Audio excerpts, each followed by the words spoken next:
Quand les Parisiens prennent la Bastille, ils accomplissent une émeute qui est la suite de multiples émeutes qui ont émaillé, qui ont marqué même la vie parisienne depuis 1787. Et la majorité des gens qui vivent à Paris savent à peu près signer leur nom, beaucoup lire et écrire, même mal. C'est-à-dire qu'il y a là un climat, un contexte culturel parisien qui est propre à Paris. Et il me semble qu'il est nécessaire de bien comprendre que ce qui se passe en juillet 1789, c'est la fin de 20 ans ou de 30 ans d'habitude de parler, de réfléchir à la Révolution.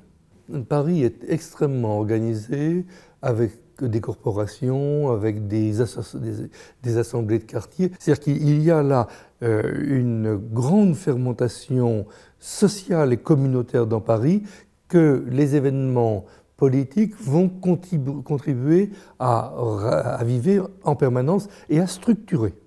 Et donc on va avoir là l'apparition continuelle de meneurs qui tout simplement prennent la parole dans telle ou telle occasion. Les États généraux ont été menés d'emblée par des petits groupes d'individus qui en quelque sorte avaient préparé l'événement.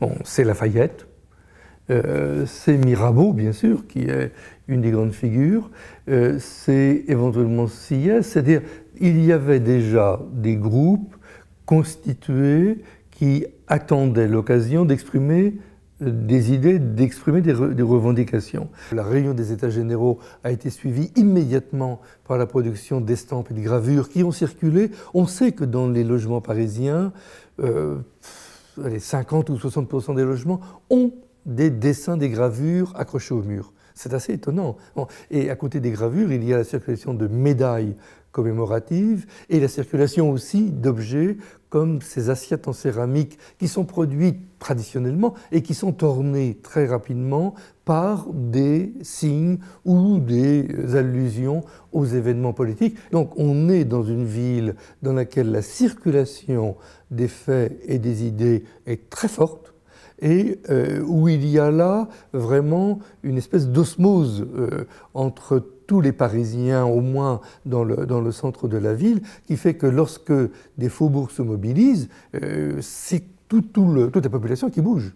Donc il n'y a pas de télévision, il n'y a pas de téléphone, mais il y a un courant qui passe très rapidement, et ce qu'il ne faut jamais oublier, c'est qu'il y a, allez, je vais donner un ordre d'esprit parce que j'ai oublié, pour dire la vérité, le nombre précis, mais il y a 150 à 200 journaux qui paraissent pratiquement dans Paris. Depuis 1771, on avait parlé de révolution quand Louis XV avait voulu réformer le pays. Et qu'ensuite, il y a eu des révolutions véritables, authentiques, aux États-Unis, mais il y en avait eu à Genève, aux Pays-Bas. Il y a aussi eu des mouvements révolutionnaires, patriotes, comme on disait, en Irlande et ensuite en Belgique. La révolution n'est pas apparue, contrairement à ce qu'on peut dire de temps en temps, comme un coup de rage dans un ciel serein, ce n'est pas vrai.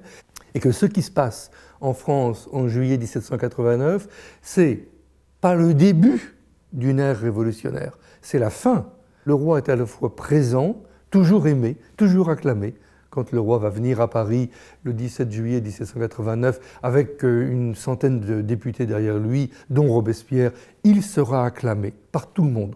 Donc il y a bien là une volonté d'unanimité autour du roi en juillet 89 qui n'est pas remise en cause, mais en même temps son autorité et ce qu'on dirait aujourd'hui son leadership est affaibli.